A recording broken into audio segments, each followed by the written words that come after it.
Hello दोस्तों, एक बार फिर से आप सभी का स्वागत है एजुकेशन बाइट पर। कैसे हो आप सभी? मुझे उम्मीद है कि आप सब एकदम बढ़िया होंगे। साइंस की कल की क्लास में मैंने आपको पौधों में प्रजनन जो चैप्टर था वो कंप्लीट करवा दिया था, जिसके अंतर्गत लैंगिक प्रजनन, अलैंगिक प्रजनन और पौधों में होने वाला कायिक प्रजनन जो था वो मैंने आपको पढ़ाया था।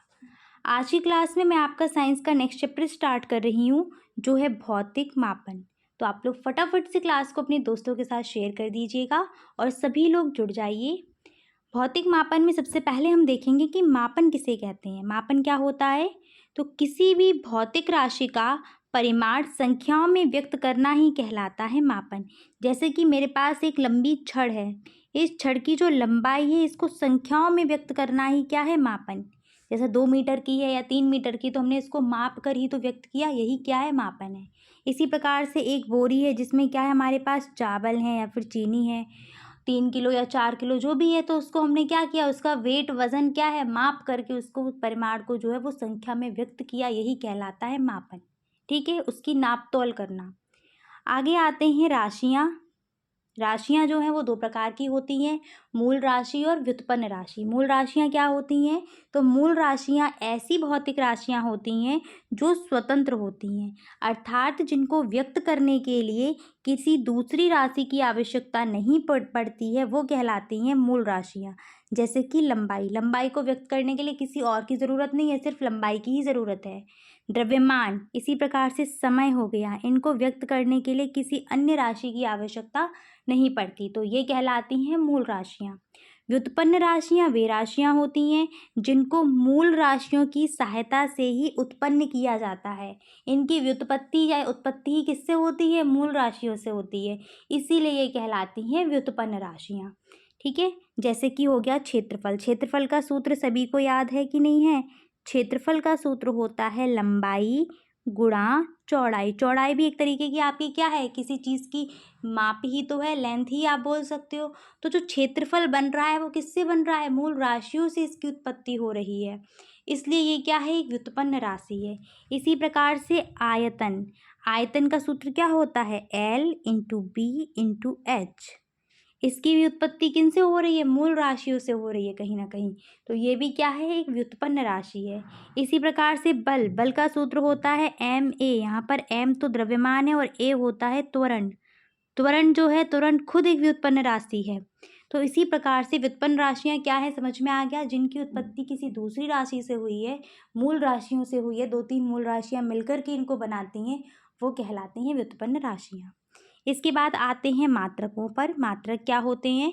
तो राशियों को व्यक्त करने के लिए उसके निश्चित परिमाण को एक नाम दिया गया है, वही क्या कहलाता है? मात्रक कहलाता है। जैसे लंबाई को हम व्यक्त करते हैं किसमें? मीटर में, सेंटीमीटर में, किलोमीटर में। ठीक है, तो यही क्या है? यही कहलाते हैं मात्रक। जैसे राशियाँ 2 प्रकार की थी, मूल राशि और व्युत्पन्न राशि, वैसे ही मात्रक भी 2 प्रकार के होते हैं, मूल मात्रक और व्युत्पन्न मात्रक। मूल मात्रक क्या होंगे? जो मूल राशियों को व्यक्त करने वाले मात्रक हैं, वो कहलाते हैं मूल मात्रक। जैसे कि लंबाई का मात्रक क्या है? मीटर।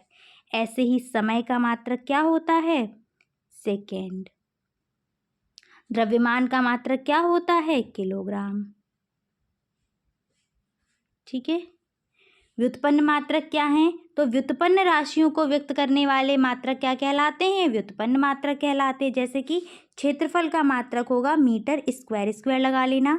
इसी प्रकार से आयतन का मात्रक क्या हो जाएगा?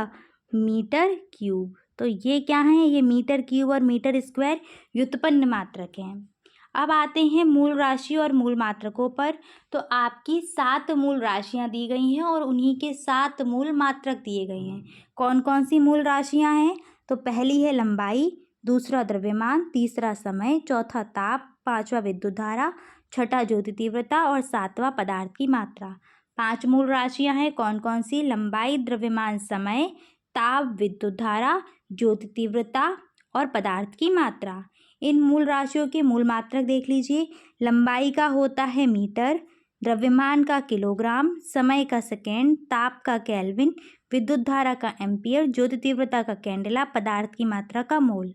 यहाँ से बहुत बार क्वेश्चन आता है, सीधे सीधे पूछते हैं द्रव्यमान का मानक मात्रक क्या है, तो आपको क्या लिखना होगा, किलोग्राम। अब देखते हैं इनके प्रतीक चिन्ह। मीटर को डिनोट करते हैं स्मॉल m से, किलोग्राम को kg, समय को सेकेंड को स्मॉल s, केल्विन को k कैपिटल K, एम्पियर को कैपिटल A, कैंडेला को CD और मोल को MOL। तो ये इनके रहेंगे प्रतीक चिन्ह। क्लियर है, इनको अच्छे से याद कर लो, बहुत ज़्यादा इम्पॉर्टेंट है ये आपके लिए। कितनी मूल राशियां हैं, तो 7 मूल राशियां हैं और उनके 7 मूल मात्रक हैं। इसके बाद आते हैं 2 पूरक मूल राशियों पर। तो 2 आपकी पूरक राशियां हैं, एक है घनकोण और दूसरी है कोण। कोण का मात्रक होता है रेडियन और घनकोण का मात्रक होता है स्टेरेडियन। ठीक है, अब आते हैं मापन की पद्धतियाँ। तो मापन की 4 पद्धतियाँ प्रचलित हैं। कौन कौन सी, MKS, CGS, FPS और SI पद्धति। MKS पद्धति क्या है, तो MKS पद्धति में M का मतलब है मीटर, K का मतलब है किलोग्राम, S का मतलब है सेकेंड। MKS पद्धति में लंबाई का मात्रक होता है मीटर, द्रव्यमान का मात्रक होता है किलोग्राम और समय का मात्रक होता है सेकेंड। ये है MKS पद्धति। CGS पद्धति में क्या होता है, CGS में C का मतलब सेंटीमीटर, G का मतलब ग्राम, S का मतलब सेकेंड। तो CGS पद्धति में लंबाई का मात्रक रहेगा सेंटीमीटर, द्रव्यमान का मात्रक रहेगा ग्राम और समय का मात्रक रहेगा सेकेंड। ठीक है, CGS पद्धति जो है वो एक फ्रेंच मीट्रिक पद्धति है। इसको फ्रेंच पद्धति या मीट्रिक पद्धति भी बोलते हैं और इसका जो प्रचलन होता था वो होता था फ्रांस में। फ्रांस में ये प्रचलित थी पद्धति। क्लियर। इसके बाद आते हैं FPS पद्धति पर। FPS पद्धति में F का मतलब है फुट, P का मतलब पाउंड और S का मतलब सेकेंड। इस पद्धति में लंबाई का मात्रक रहेगा फुट, द्रव्यमान का मात्रक पाउंड और समय का मात्रक सेकेंड। समय का मात्रक सभी में सेकेंड ही है। यह पद्धति ब्रिटेन में प्रचलित थी। CGS कहाँ थी, फ्रांस में। FPS कहाँ थी, ब्रिटेन में। MKS में मीटर किलोग्राम सेकेंड, CGS में सेंटीमीटर ग्राम सेकेंड और FPS में फुट पाउंड और सेकेंड। इसके बाद आती है SI पद्धति। SI पद्धति एक अंतर्राष्ट्रीय मात्रक पद्धति है और इसकी फुल फॉर्म है इंटरनेशनल सिस्टम ऑफ यूनिट। वर्तमान में यही सबसे अधिक प्रचलित पद्धति है और इसमें 7 मूल मात्रक और 2 पूरक मूल मात्रक दिए हैं जो मैंने आपको पढ़ा दिए हैं। ठीक है, आपसे पूछे जाएं कभी भी कि लंबाई का मानक मात्रक बताइए, तो आपको लंबाई का मूल मात्रक बताना है क्या, मीटर। अब हम आते हैं यहाँ पर लंबाई और दूरी के कुछ मात्रक दिए, इनको देख लेते हैं। पहला आपका दिया है 1 सेंटीमीटर बराबर 10⁻² सेंटीमीटर। तो ये कहाँ से आया हुआ है, आप सभी जानते हो 1 मीटर में कितने सेंटीमीटर होते हैं, 100 सेंटीमीटर होते हैं या नहीं होते हैं। यहीं से हमने क्या निकाला, 1 सेंटीमीटर में कितने मीटर होंगे, तो 1 सेंटीमीटर में 100 को पक्षांतर करो तो 1/100 मीटर हो गया। इस 100 को हम लिख सकते हैं 10⁻²। तो 1/10⁻² मीटर बराबर 1 सेंटीमीटर। घात अभी नीचे है, इसको हम अगर ऊपर कर दें तो लिख देंगे 10⁻² मीटर बराबर 1 सेंटीमीटर। तो आपको देखिए ये वाला जो मान है कहाँ से मिला, यहाँ से। तो एक इसको याद रखना और एक इसको याद रखना। इसके बाद आ जाइएगा 1 मिलीलीटर बराबर क्या होता है, तो 1 मिलीलीटर बराबर 10⁻³ मीटर। 1 माइक्रोमीटर बराबर 10⁻⁻6 मीटर। 1 नैनोमीटर बराबर 10⁻⁹ मीटर। 1 एंगस्ट्रॉम बराबर 10⁻⁻10 मीटर। फिर याद करना 1 पिकोमीटर बराबर 10⁻12 मीटर। ठीक है, इसके बाद आएंगे 1 किलोमीटर बराबर 10⁻3 मीटर। ये तो याद भी नहीं करना होगा, सब जानते होंगे 1 किलोमीटर में कितने मीटर होते हैं, 1000 मीटर। बस घात के रूप में लिख दिया क्या, 10⁻3 मीटर।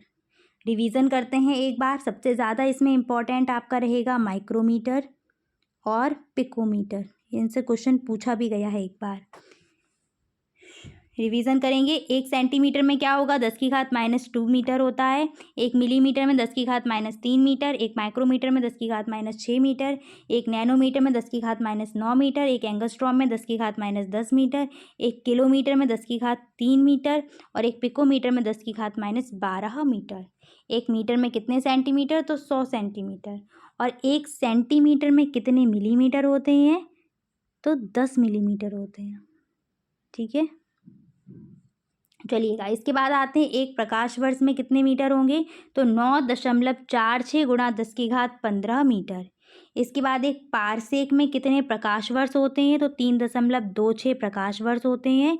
और अगर मीटर पूछे तो 3.084 गुणा 10 की घात 16 मीटर होते हैं। किसमें, एक पारसेक में। पारसेक जो है ना, वो दूरी मापने का सबसे बड़ा मात्रक है। ये चीज़ याद रखना, पारसेक दूरी मापने की सबसे बड़ी इकाई है। इसके बाद कुछ यहाँ पर और देख लेते हैं। 1 मील में आपके होते हैं 1609 मीटर। 1 गज में 3 फुट होते हैं, क्योंकि ये लगभग आपका 2.98 फुट के लगभग बैठता है, तो हम इसको 3 फुट बोल देते हैं। और 1 फुट में 30.48 सेंटीमीटर होते हैं। क्वेश्चन ये पूछा जा चुका है 2 बार आपसे, एक बार 17 में आया, एक बार 18 में आया। 1 गज में कितने फुट, 3 फुट। और 1 फुट में कितने सेंटीमीटर, 30.48 सेंटीमीटर। नेक्स्ट आते हैं द्रव्यमान की मात्रक पर। 1 ग्राम में कितने किलोग्राम, तो -3 किलोग्राम। ठीक है, आया कहाँ से, वहीं से आया है। 1 किलो में कितने ग्राम होते हैं, 1000 ग्राम होते हैं। पक्षांतर करके निकाल लिया है। ठीक है, 1 किलोग्राम में कितने ग्राम, तो 1000 ग्राम, जिसको 10 की घात 3 ग्राम लिख सकते हो। 1 क्विंटल में कितने किलो होते हैं, तो 100 किलो होते हैं। 1 टन में कितने किलोग्राम होते हैं, 1000 किलोग्राम होते हैं। 1 मीट्रिक टन में कितने क्विंटल होते हैं, तो 10 क्विंटल होते हैं। और अगर यहाँ पर किलोग्राम पूछे तो 10 क्विंटल। फिर 1 क्विंटल में कितने किलोग्राम, 100 गुणा 10 कितना बन जाएगा, 1000 किलोग्राम। ठीक है, टन से कहाँ पहुँचा दिया, किलोग्राम में। 1 मीट्रिक टन में कितने क्विंटल थे, 10 क्विंटल थे। और इससे हमें किलोग्राम बनाना है, तो 1 क्विंटल में किलोग्राम कितने हैं, 100 किलोग्राम होते हैं। गुणा करेंगे कितना बन जाएगा, 1000 किलोग्राम। इसके बाद 1 पाउंड में कितने किलो होते हैं, तो 1 पाउंड में होता है 0.453 किलोग्राम। आगे आइएगा समय की मात्रक पर। 1 मिली सेकेंड में होता है 10 की घात -3 सेकेंड। 1 माइक्रो सेकेंड में 10 की घात -6 सेकेंड। 1 नैनो सेकेंड में 10 की घात -9 सेकेंड। सेम वैसा ही 1 मिलीमीटर में 10 की घात -3 मीटर। 1 माइक्रोमीटर में 10 की घात -6 मीटर। 1 नैनोमीटर में 10 की घात -9 मीटर। 1 मिनट में कितने सेकेंड होते हैं, तो 60 सेकेंड होते हैं। 1 घंटे में कितने मिनट होते हैं, तो 60 मिनट होते हैं। 1 दिन में कितने घंटे होते हैं, तो 24 घंटे। और 1 वर्ष में कितने दिन होते हैं, तो 365 या फिर 366। पर हम लेंगे किसको, 365 को। ये चारों तो सभी को याद होंगी। अब यहीं से मैं आपको बता दूं कि 1 घंटे में अगर आपसे पूछे जाएं कितने सेकंड होंगे, तो कैसे निकालोगे। 1 घंटे में कितने मिनट होते हैं, 60। और 1 मिनट में कितने सेकंड होते हैं, 60 सेकंड होते हैं। गुणा कर दो, 6 6 36, 2 0, कितना आ गया, 3600 निकल आया। तो 1 घंटे में कितने सेकेंड होंगे, 3600 सेकेंड होंगे। आगे आइएगा, कुछ यहाँ पर व्युत्पन्न मात्रक दिए गए हैं और साथ साथ उनकी राशियाँ दी गई हैं, तो इनको ज़रूर याद कर लेना। क्षेत्रफल का मात्रक होता है मीटर स्क्वायर या वर्ग मीटर। आयतन का मात्रक मीटर क्यूब या घन मीटर। चाल का मात्रक मीटर पर सेकेंड। वेग का मात्रक मीटर पर सेकेंड, दोनों का सेम ही रहता है। त्वरण का मात्रक मीटर प्रति सेकेंड का स्क्वायर, मीटर प्रति सेकेंड स्क्वायर। ठीक है, मीटर पे स्क्वायर नहीं है, सेकेंड पे ये केवल। बल का मात्रक होता है न्यूटन, इसका इम्पॉर्टेंट है। दाब का मात्रक पास्कल। कार्य और ऊर्जा का मात्रक जूल होता है। शक्ति का मात्रक वॉट होता है और ऊष्मा का मात्रक कैलोरी होता है। इनको अच्छे से याद करना, यहाँ से क्वेश्चन आपका ऑब्जेक्टिव में वेरी शॉर्ट में हर प्रकार से बनता है। रिवीजन करो एक बार। क्षेत्रफल का मीटर स्क्वायर, आयतन का मीटर क्यूब, चाल का मीटर प्रति सेकेंड, वेग का मीटर प्रति सेकेंड, त्वरण का मीटर प्रति सेकेंड स्क्वायर, बल का न्यूटन, दाब का पास्कल, कार्य का जूल और ऊर्जा का भी जूल है, शक्ति का वॉट, ऊष्मा का कैलोरी। नेक्स्ट क्वेश्चन है आपका 2016 में पूछा जा चुका है। एक बर्तन की धारिता 12 लीटर है, इसकी धारिता घन मीटर व घन सेंटीमीटर में ज्ञात कीजिए। तो यहाँ से मैं आपको दो इकाइयाँ याद करा दूँ। सबसे पहले इकाई आप याद करिएगा कि एक लीटर में कितने घन मीटर होते हैं। तो 1 लीटर में 10 की घात -3 घन मीटर होते हैं। और यहीं पर हम सेंटीमीटर पूछें तो 1 लीटर में 1000 सेंटीमीटर होते हैं। ठीक है, घन सेंटीमीटर बहुत आसान है याद रखना। 1000 घन सेंटीमीटर का मतलब है 10 की घात 3 घन सेंटीमीटर। 1 लीटर में अगर हम घन मीटर की बात करें तो वो तो 10 की घात -3 है, और अगर घन सेंटीमीटर की बात करें तो वो है 10 की घात +3। ठीक है, यानी कि 1000। बात करते हैं कि हमें जब घन मीटर में चेंज करना है तो उसके लिए क्या करेंगे। 12 लीटर में को हमें घन मीटर में चेंज करना है, तो 12 लीटर में कितने घन मीटर बनेंगे। 1 लीटर में कितने, 10 की घात -3। तो 12 लीटर में 12 गुणा 10 की घात -3 गुणा करोगे यहाँ पर। तो यह कैसे सॉल्व करोगे इसको, देखो यहाँ 12 गुणा 10 की घात -3, इसको हम क्या लिख सकते हैं। तो इसको हम ये भी लिख सकते हैं 12 गुणा 1/1000।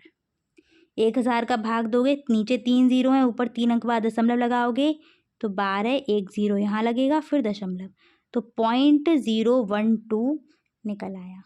ठीक है, अब इसके बाद हम बात करते हैं कि लीटर से घन सेंटीमीटर में चेंज करना है। तो 1 लीटर में कितने घन सेंटीमीटर होते हैं, 1000। तो 12 लीटर में कितने होंगे, 12 गुणा 1000 यानी कि 12000 घन सेंटीमीटर। हो गया इजी। ये याद होगा तो फटाफट से कर लोगे, वरना कन्वर्ट करते रहोगे टाइम लग जाएगा। आगे बढ़ते हैं नेक्स्ट, मापन में प्रयुक्त होने वाले उपकरण। आपके सेमेस्टर में 3 प्रकार के उपकरण दिए थे, थर्मामीटर, रेन गेज और वर्नियर कैलिपर्स। तो हम सबसे पहले शुरू करते हैं थर्मामीटर से। थर्मामीटर का जो आविष्कार है वो गैलीलियो ने किया था। और थर्मामीटर का क्या काम होता है, ये करता है ताप का मापन। तापमान को ये क्या करता है, मापन करता है। तो थर्मामीटर तापमान को मापने का एक उपकरण है। किसी वस्तु की उष्णता या ताप की जो विश्वसनीय माप है वो थर्मामीटर से ही की जाती है। इसमें हम कौन कौन सी इकाइयों में मापन करते हैं। तो तापमान का मापन सेल्सियस पैमाने में भी करते हैं, केल्विन में भी करते हैं और फ़ारेनहाइट में भी करते हैं। डॉक्टर के पास जब हम फीवर होता है जाते हैं तो हमारा जो टेम्परेचर वो बॉडी का चेक करते हैं, वो किस में मापते हैं, फ़ारेनहाइट में ही मापते हैं। ठीक है, जैसे किसी को 100 है, या किसी को 101 बोलते हैं डॉक्टर, तो 101 डिग्री सेल्सियस नहीं होता, वो डिग्री फ़ारेनहाइट होता है। थर्मामीटर कैसा होता है तो आपको पता है, एक पतली सी कांच की एक नली होती है। इसमें एक नीचे की जो साइड होती है, यहाँ पर क्या है, पारा भरा हुआ होता है। ठीक है, और यहाँ पर ऊपर एक लाइन होती है जिसमें क्या है, पारा चढ़ता है और उतरता है, और यहाँ पर जो है वो मापक जो आपके बने हैं वो मेज़रमेंट लिखा होता है पूरा। ठीक है, तो थर्मामीटर कैसा होता है, लंबी बारीक कांच की एक समान नली होती है। इसके एक सिरे पर एक बल्ब होता है जिसमें पारा भरा होता है, और इसके अंदर एक नली में पारे की पतली चमकीली धारी देखी जा सकती है। मतलब पारा जब ऊपर चढ़ता है और नीचे उतरता है, जिससे तापमान पता चलता है। सबसे इम्पॉर्टेंट क्वेश्चन यहाँ से बनेगा, डॉक्टरी थर्मामीटर में हम कितने डिग्री सेल्सियस तक ताप का मापन कर सकते हैं। तो डॉक्टरी थर्मामीटर में हम 35 डिग्री सेल्सियस से 42 डिग्री सेल्सियस तक का मापन कर सकते हैं। इसमें केवल मानव शरीर का ही तापमान मापा जाता है। एक और नोट पॉइंट है आपका कि मानव शरीर का सामान्य ताप कितना होता है। तो मानव शरीर का सामान्य ताप होता है 37 डिग्री सेल्सियस। फ़ारेनहाइट में कितना होगा, 98.6 डिग्री फ़ारेनहाइट। दोनों याद रखना, मानव शरीर का तापमान कितना होता है, तो डिग्री सेल्सियस में होता है 37 डिग्री सेल्सियस, और फ़ारेनहाइट में होता है 98.6 डिग्री फ़ारेनहाइट। इसके बाद आते हैं तापमान की, वो थर्मामीटर कितने प्रकार का होता है। तो 2 प्रकार का, एनालॉग और डिजिटल।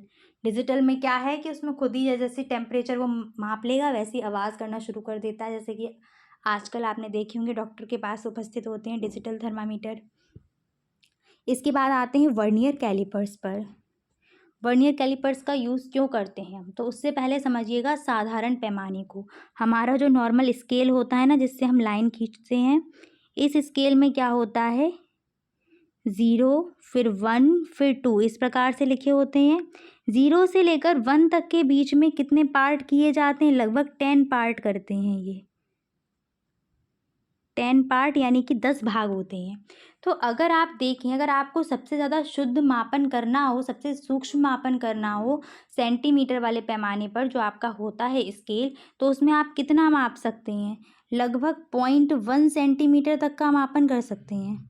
0.1 सेंटीमीटर का मतलब क्या है? 1 मिलीमीटर तक आप सही से माप सकते हो। इतने ही तो माप सकते हैं, जैसे हम लिखते भी हैं 1.5 सेंटीमीटर, 1.1 सेंटीमीटर, यानी कि दशमलव के बाद केवल एक अंक तक ही हम जो सही मान है वो माप सकते हैं, सही।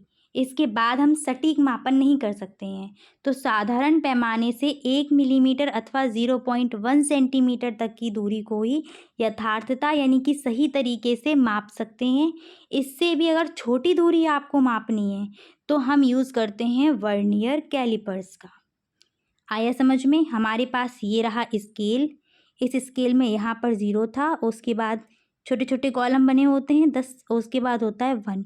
अगर आपको इस वाले कॉलम से भी छोटी दूरी मापनी है, तब किसका प्रयोग करोगे? वर्नियर कैलिपर्स का, क्योंकि यहाँ तक की दूरी तक तो हम नाप सकते हैं स्केल से, बट इससे भी छोटी दूरी मापनी, यानी कि सिर्फ इतनी ही कोई वस्तु है, इतनी, तो हम कैसे मापेंगे? तो हम मापेंगे वर्नियर कैलिपर्स के द्वारा। समझ में आ गया? यानी कि 0.1 सेंटीमीटर से भी अगर छोटा मापन करना है तो किससे करोगे? वर्नियर कैलिपर्स से करते हैं। आते हैं, वर्नियर कैलिपर्स की रचना जो है वो फ्रांसीसी गणितज्ञ पियरे वर्नियर ने की थी। यह एक ऐसी युक्ति है जिसके द्वारा किसी छड़ या बेलन की लंबाई और गोलों की व्यास का, मतलब जो उनका व्यास होता है ना, उसका मापन करते हैं। क्वेश्चन भी यहाँ से पूछा गया था कि वह यंत्र बताइए जिसके द्वारा बेलन की लंबाई और गोलों के व्यास का मापन करते हैं, तो वो होता है वर्नियर कैलिपर्स। ठीक है, गोलों के व्यास का मापन दशमलव के दूसरे अंक तक सही कर सकते हैं। साधारण पैमाने से हम दशमलव के 1 अंक तक कर सकते थे, वर्नियर कैलिपर से हम दशमलव के 2 अंक तक का मापन कर सकते हैं। जैसे कोई आपके पास बेलन है और उसकी लंबाई क्या है? 1.52, या फिर उसकी लंबाई क्या है? 1.53। दशमलव के बाद आप 2 अंक तक का सही मापन कर पाओगे। देखिए, कुछ इस प्रकार से होता है आपका वर्नियर कैलिपर्स। दिख रहा होगा आपका ये वाला जो है वो मुख्य पैमाना है, और ये जो बीच में आपका लगा हुआ है ये होता है वर्नियर पैमाना। देख पा रहे हैं, एक बेलन दिया गया और इसका व्यास जो यहाँ पर है किससे माप लेंगे हम? वर्नियर कैलिपर्स के द्वारा। तो इसी प्रकार से हम इसका यूज़ करते हैं। आगे बढ़ते हैं। नेक्स्ट है, अल्पतमांक किसे कहते हैं? तो किसी यंत्र का अल्पतमांक वह छोटी से छोटी राशि है जिसे कोई यंत्र यथार्थ पूर्वक नाप सकता है। अल्पतमांक का मतलब है कि एक ऐसा मापन या ऐसी राशि जिसको क्या करेगा कोई भी यंत्र, चाहे वो आपका पैमाना हो, स्केल हो या फिर वर्नियर कैलिपर्स हो, जहाँ तक वो सही मापन कर सकता है वही कहलाता है अल्पतमांक। जैसे कि हमारा साधारण पैमाना कहाँ तक सही माप सकता है? 0.1 सेंटीमीटर, दशमलव के बाद 1 अंक तक। ठीक है, तो इसका अल्पतमांक बन जाएगा 0.1 सेंटीमीटर। ठीक है, वर्नियर कैलिपर्स का अल्पतमांक क्या बनेगा? तो उसका बनेगा 0.01 सेंटीमीटर। ठीक है, आगे बढ़े। नेक्स्ट आते हैं रेन गेज के बारे में। रेन गेज क्या होता है? तो रेन गेज आपका क्या है? वर्षा के पानी को मापने के लिए जिस यंत्र का प्रयोग करते हैं उसको बोलते हैं वर्षा मापी यंत्र, यानी कि रेन गेज। रेन गेज क्या होता है? तो इसे बनाने के लिए एक चौड़े मुंह का बर्तन लेते हैं, और इस बर्तन की आकृति पैंदी से लेकर सिरे तक समान होती है, और इस बर्तन के ऐसे स्थान पर रखा जाता है जहाँ पर वर्षा का जो पानी है वो बर्तन में गिरे, बर्तन में गिरने में कोई परेशानी हो, सीधे पानी कहाँ जाए? बर्तन के अंदर जाए। और बर्तन में ही हम क्या लगा देते हैं? स्केल लगा देते हैं। तो जो पानी जिस हिसाब से उसमें भरेगा, स्केल के द्वारा हम उस पर का मापन कर लेंगे। जैसे कि आपको यहाँ पर ये दिख रहा होगा वर्षा मापक यंत्र। एक हमने कुछ प्लास्टिक की बॉटल ली, ऊपर से चाकू से काट दिया इसको, और यहाँ पर क्या बना दिया? एक ऐसा वो बना दिया कि पानी जो है सारा का सारा कहाँ जाए?